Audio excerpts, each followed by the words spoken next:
Rồi ta sẽ nhung thì tao tua nó từ thì tao tua ấy để cũng mặt thay này xe nữa. Ô lướt xiên nó giờ lướt xiên xí đánh. Chỉ ta tọt giò từ xin giờ nữa. Mấy tàu nhau vậy nó. Bây giờ thấy một tàu chuột đấy hết này. Mấy tàu nhau nó. Yêu à. Cái này những mình làm kiện luôn à. Anh kìa con. Đối đầu. Ba đầu nhá anh nhá. Cho lũ luôn. Nó đá rồi.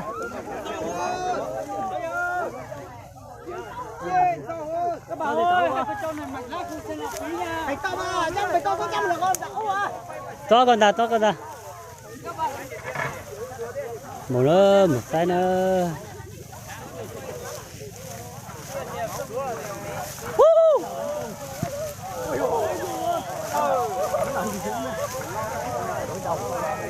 Lúa ta thay cho tàu nữa. Con này là tao rồi. Lúa chỉnh chạy đó. Lúa phải hư.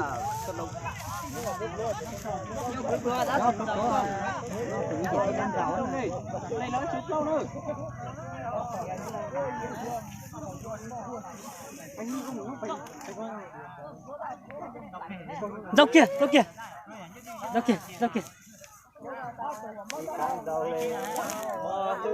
Câu là thay của là thay câu à. Ôi dồi. Hai tạt. Thoát được. Mày cho một tia. Qua đây nhỉ. Một tí bè coi đó. Bây giờ anh được quả tàu là. Giờ bố nhớ cú là có được. Bán nó tay con. Chị tử lừa. Nó mà coi thanh nông to. Đấy. Có đúng cái gì loại hả? Rồi. Không biết nó trên chạy lúc nào nhá, 2 tháng thì gầy chân cho anh ấy.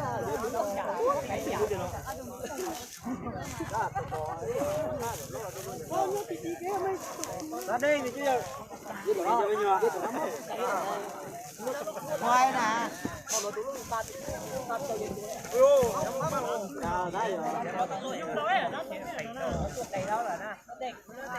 Ô, cứ đã. Trong một cơ hội đi. Ô. Cứ đâu, cứ có tao. Đây. Ô. Không sao.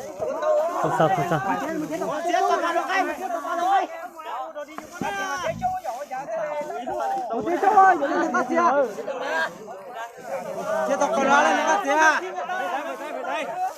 Mà khi còn từ lo mà nhỉ, không kể khi lo mà tao con. Không kể khi lo này. Được cá lên cá gì. Chị cô con.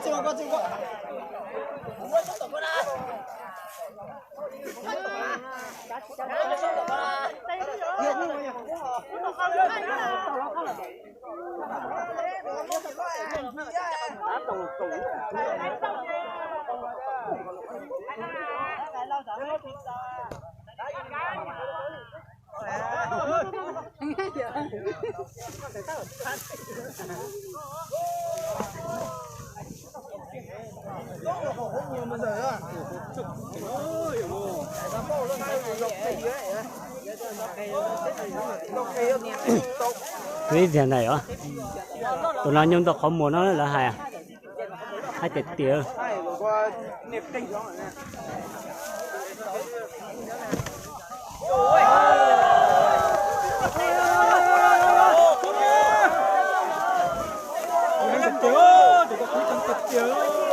Cứ ta tao con.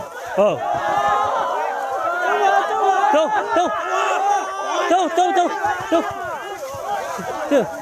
Đâu.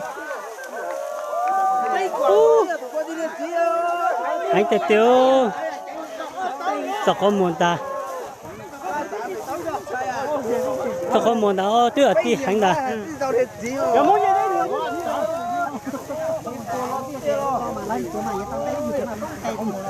Sao không muốn ta? Tiêu lên tiêu rồi. Tụi thì có má hai má vậy chứ hay cứ su lờ su tiêu tụi thì có. Sáng ngày một cha đã yêu tụi lừng xỉn trong tụi thì có. Hay tiệt tiệt, sao không muốn ta được không? Cân trong này. Để cô cho cái lợp xe nó nữa.